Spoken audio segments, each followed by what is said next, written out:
l'odeur du thym et du romarin. C'est mes balades d'enfance dans la garrigue, la campagne, avec mes parents, mes sœurs. Frangipanier et la fleur Tiare Tahiti. Voilà, c'est très très envoûtant. Donc ça c'est très prenant et souvent j'essaye de me le remémorer.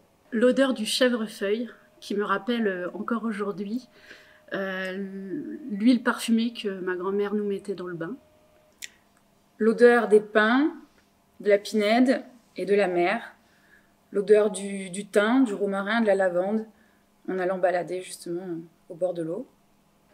Les genêts en fleurs, parce que toutes ces escapades dans la nature, dans les prés où on faisait des cabanes, je me rappellerai toujours de cette odeur des genêts en fleurs au printemps, absolument, enfin même l'été, forte et prenante. Un figuier. J'ai grandi jusqu'à mes 7 ans sur un parking dans une petite cité. Et puis arrivé à La Rochelle, dans le jardin, il y avait un figuier. Ça sentait chaud, ça sentait bon. C'était la première odeur que je pouvais ressentir avant de partir à l'école. C'était super. L'odeur de l'iode quand on approche de la plage l'été, qu'il fait très chaud, cette odeur, un mélange de résineux, de plage, de sel et de sable, qui évoque pour moi une journée de joie et de baignade. Malabar. Je n'avais pas le droit de manger du sucre, alors un jour j'ai volé un malabar. Je l'ai mangé dans la voiture, ça sentait le malabar de partout. Mes parents m'ont évidemment remarqué et le ciel pouvait me tomber sur la tête, je m'en foutais, j'étais dans le pays du malabar. Bon, le chocolat toujours, hein, même maintenant, le chocolat, l'éternel chocolat. J'ai des images de moi toute petite en train de faire des gâteaux au chocolat avec du chocolat jusque-là. Je pense qu'on a tous cette photo. Les côtes de blettes à la sauce tomate de ma mère. Dégueulasse. Pardon maman. Une tartine de beurre avec des crevettes grises. Et alors si on a pêché les crevettes grises et si on les a décortiquées, c'était encore meilleur. La fleur d'oranger. Ce goût particulier de fleur d'oranger que ma grand-mère mettait dans ses crêpes, les crêpes qu'on mangeait pour mon anniversaire, puisque je suis née proche de la Chandeleur. Donc c'est voilà, ce goût de fleur d'oranger. La soupe au pistou de mon grand-père, ou les aubergines à la provençale de ma mamie. Une saveur essentielle et qui me manque profondément, mais que j'arrive à me refaire chez moi.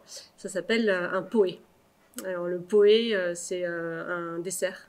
Alors il y a poé banane, poé papaye, poé mangue, ce qu'on veut, et qui est fait à base de farine de manioc et de lait de coco. Donc c'est tout gluant, on mange ça avec les doigts, on s'en met partout avec le lait de coco, c'est génial.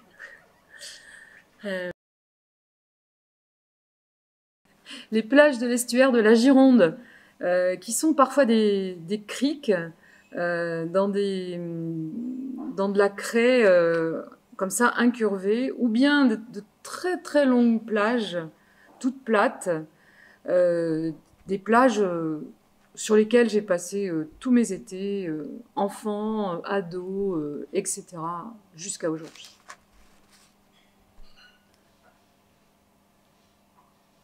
Mon camion nomade.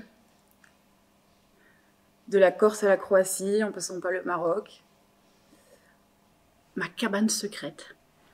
Même pas dans le jardin, mais dans le champ d'à côté, sous la haie, où je me réfugiais avec mes copines et ma sœur, et où on attendait que mes parents nous appellent, et surtout on ne sortait pas de la cabane le plus longtemps possible.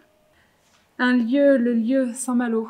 Saint-Malo, c'est mes vacances, tous mes vacances d'été. On avait une maison de famille là-bas, donc 10 jours par été, avec la mer, les plages, les marais. Un lieu où on allait quelquefois en vacances en dehors de l'île de Tahiti, sur d'autres îles, et c'était un pharé au bord de la plage, un peu ce qu'on peut appeler une cabane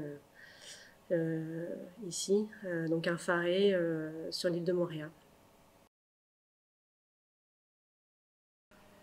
La danse macabre de Camille Saint-Saëns. Alors, je ne sais pas dire pourquoi, mais je crois que très simplement, c'était qu'un orchestre puisse faire le bruit des os des squelettes. Je crois que c'est resté en mémoire, ça m'a marqué à vie et j'adorais cette musique-là. Allô Maman Bobo, une musique qui m'a marquée et sur laquelle je dansais avec ma mère sur scène au Théâtre des Salins, toute petite, avec un gros doudou. Alors le son, ça serait pour moi le son des drisses sur le mât, parce que j'ai passé toute mon enfance, enfin tous les étés de mon enfance à faire du bateau sur Manutara, le Carter 33 d'amis de mes parents.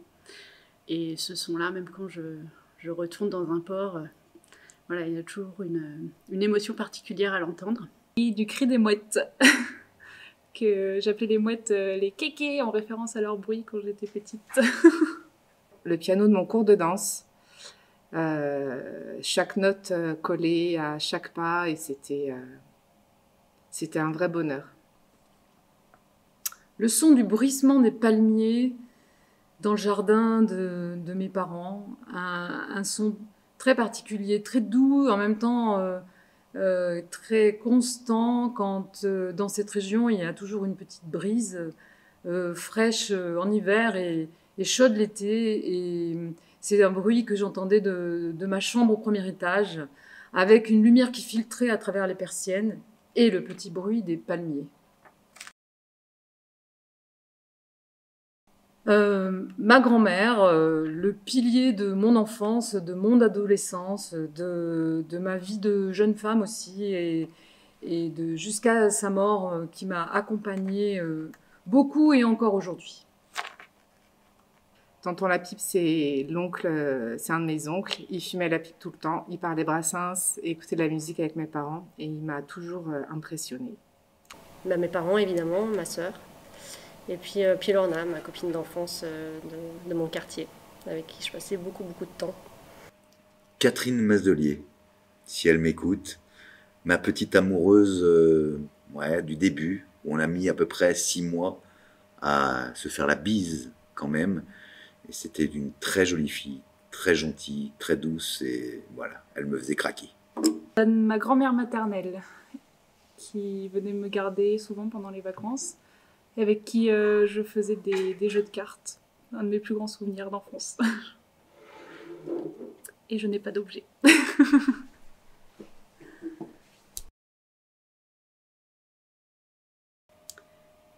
Le baromètre.